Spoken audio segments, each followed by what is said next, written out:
Selamat pagi sahabat rohani. Sebelum kita mendengarkan firman Tuhan di pagi hari ini, terlebih dahulu kita berdoa.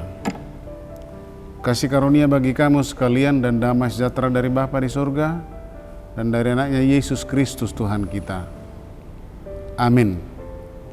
Firman Tuhan yang menyapa kita di pagi hari ini dari Injil Yohanes pasal 12 ayat 47. Demikian firman Tuhan. Dan jikalau seorang mendengar perkataanku tetapi tidak melakukannya, aku tidak menjadi hakimnya. Sebab aku datang bukan untuk menghakimi dunia, melainkan untuk menyelamatkannya.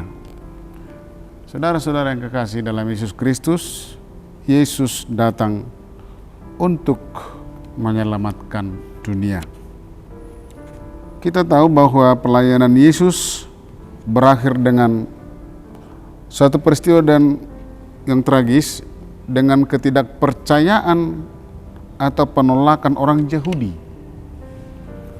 Dan inilah salah satu kesombongan dan keangkuhan tokoh-tokoh Yahudi, yaitu termasuk ahli Taurat, Farisi dan Saduki. Bagaimana Yesus menghadapi hal tersebut?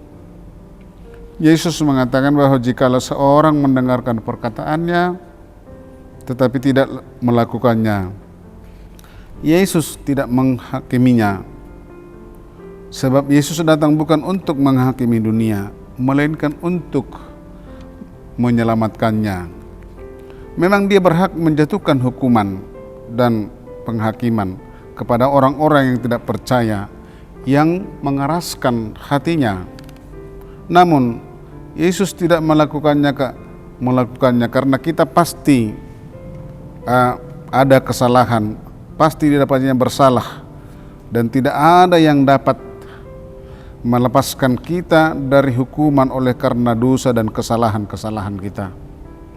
Dia datang ke dunia untuk menebus dan menyelamatkan kita dari hukuman dosa dan maut. Tuhan Yesus datang ke dunia adalah untuk menyelamatkan kita dan semua orang yang percaya kepadanya. Bukan berarti penghakiman tidak ada. Penghakiman tetap ada, yaitu oleh firman-Nya yang sebagaimana disebutkan Tuhan Yesus dalam ayat 18.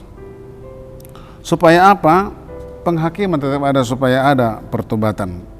Supaya ada pertobatan menurut jalan yang benar yang sudah digariskan oleh Tuhan kita Yesus Kristus. Saudara yang kekasih, Allah mengutus Yesus ke dunia ini untuk menyelamatkan manusia dan memulihkan hubungan manusia dengan Allah yang telah putus sejak manusia pertama Adam jatuh ke dalam dosa. Allah mengutus Yesus Kristus ke dunia atas dasar kasih-Nya, atas dasar anugerah-Nya yang begitu besar yang tidak ternilai. Ia tahu bahwa manusia memang berdosa, tetapi oleh karena kasih-Nya Ia mengambil inisiatif untuk memulihkan hubungannya dengan manusia yang telah terputus itu. Ia mengulurkan tangan-Nya dan membiarkan kita datang menyambutnya melalui Tuhan Yesus. Dan ini inisiatif sendiri oleh Allah. Sekarang bagaimana dengan diri kita? Apakah kita mau menyambut uluran tangan Yesus atau sama sekali mengabaikan tawaran pengampunan itu?